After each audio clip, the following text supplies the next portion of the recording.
So I woke up this morning and Disney sent me this email. Disney reached out to me and asked if I could recreate a scene from their latest movie, Ron's Gone Wrong. Disclaimer, I got hired by Disney to recreate the scene for Instagram and TikTok. However, this YouTube video is in no way sponsored by Disney or any of their affiliates. Stick to the end to see that result. I couldn't believe my eyes when I saw that email and I was so excited about this, so I thought to myself, let's do this. But there is a problem. My schedule was pretty tight and I also didn't have a world of time to recreate this scene. So it's going to become a race to time to recreate a fun animation from their newest movie, Ron's Gone Wrong. So without further ado, let's get started.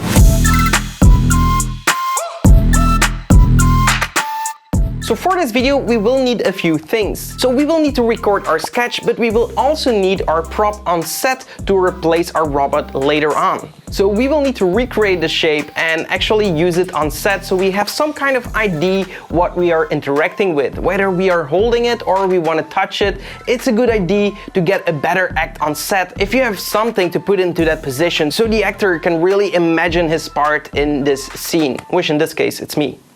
So here we are going to split the tasks. I am going to be concentrating on recreating this robot in 3D, and meanwhile Enzo is going to be making the prop. Yes, I did. Let me quickly take you through my process. So first off, I started by ordering these styrofoam shapes which match the dimension of the B-bot perfectly. Ignace will cover that in a minute. The goal was to stack them together, paint them green and have the B-bot, and that is exactly what I did. So I took a look at the trailer of Ron's Gone Wrong and really analyzed the robot.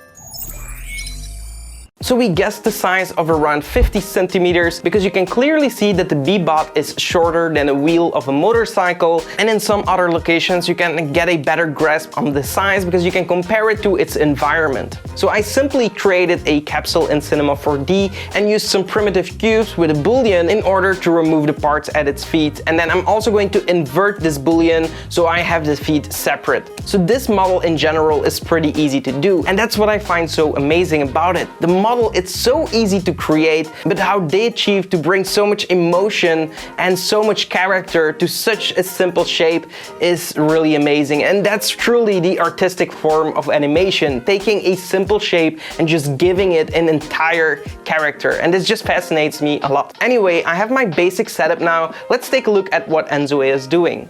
So here you see me with a sharp knife cutting off some styrofoam that was sticking out of our spherical shape. I wanted to glue these together with a hot glue gun, but the hot glue gun we got wasn't powerful enough, so I went down another route using toothpicks and double-sided tape. This went well, but this isn't the ideal way if you want to daily use this prop. For this one sketch recording, it should be more than strong enough. In order to use this pill-looking shape, we have to paint it green. That way we can key it out later. We used one can of the most green paint we could find and give it a nice coat.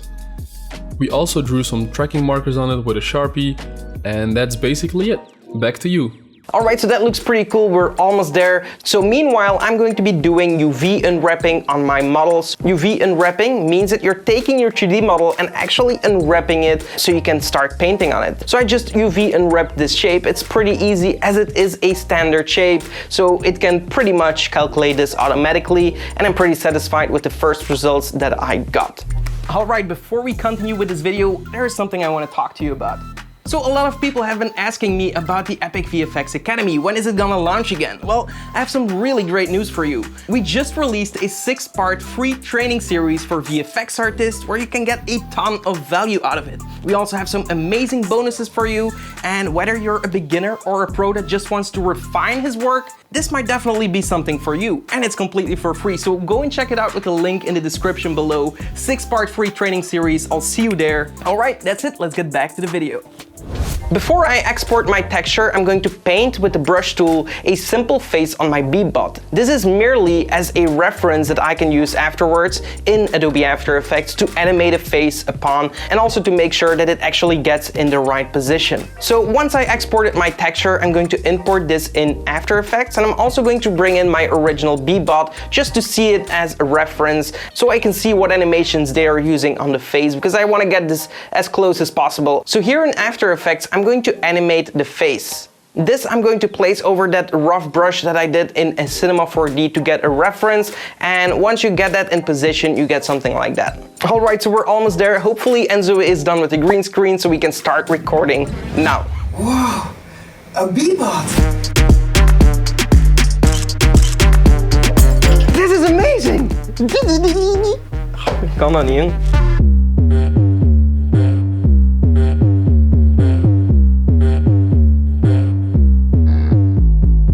So now that we finally have all our shots, you can see these shots where I'm actually carrying the B-bot. Unfortunately, we didn't have enough time to really do all these shots nicely, so I kind of cheated my way a little bit in After Effects and just used the green screen, which I keyed away, and just filled it with some kind of blue and gave it some glow, so it looks like the capsule of the egg. So it's a really simple setup. By having something that is actually green in my hands, that procedure becomes so much easier. You're actually holding something, and that makes the entire act so much better. So now for my main shot, how did we do this? On set, we recorded this on a tripod just to keep things simple for now, because again, we are racing against time. So now that we've already modeled our robot and I've also created the textures in After Effects which are animated, I'm going to be importing the animated textures and bring that onto my robot. I'm also going to texture my robot a little bit more and maybe add another capsule on top of my robot with now a glass material applied to it. So now it looks like you're looking through glass and then seeing that illuminated body that is actually the animation. With Octane, this is pretty simple. You can import a texture and just calculate the animation and automatically you're going to have an animated texture. All that I have to do now is rebuild my room roughly. So I'm going to recreate the floor, recreate the walls and apply a shadow catcher to it. Then I'm going to create a camera and match that as close as possible to the actual camera on set, which means the exact distance from the object, the exact amount of height and also the exact amount of focal length. Once you've narrowed all these things down and you've got a good looking B-bot standing in your scene, It's time to animate it. So I just used a bunch of nulls with my objects in there as parents. I didn't build up a nice rig again because I was racing against time. I just wanted to be time efficient, so I animated all these different nulls with all these parts of the body inside of it. So I had the body actually moving up and down, I had the feet being animated separately and the hands being animated separately, and then adding that animated texture on top of that, it brings everything together and that really makes everything come to life.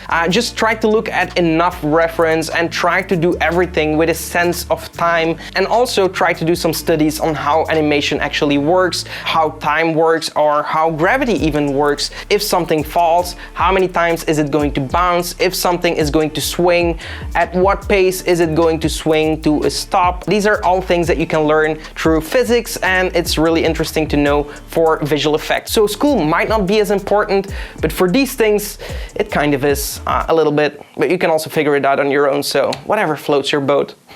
Anyway, that brings us to this final result. I hope you enjoy it.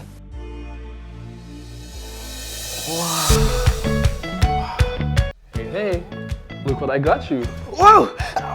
Enzo, you've got me one! Yeah, it's your own bebop. This is amazing! Here, take him.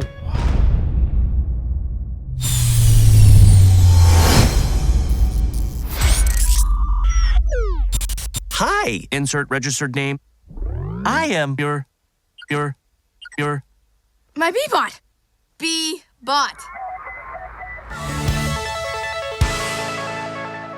Alright, if you enjoyed that video, be sure to give it a like. Also be sure to subscribe to the channel and hit the notification bell if you want to stay notified when I upload new videos. Also be sure to check out my other videos. I will link one right here. It's a pretty cool video as well, so maybe you can continue watching. And I'll see you in the next one. Until then, create epic videos.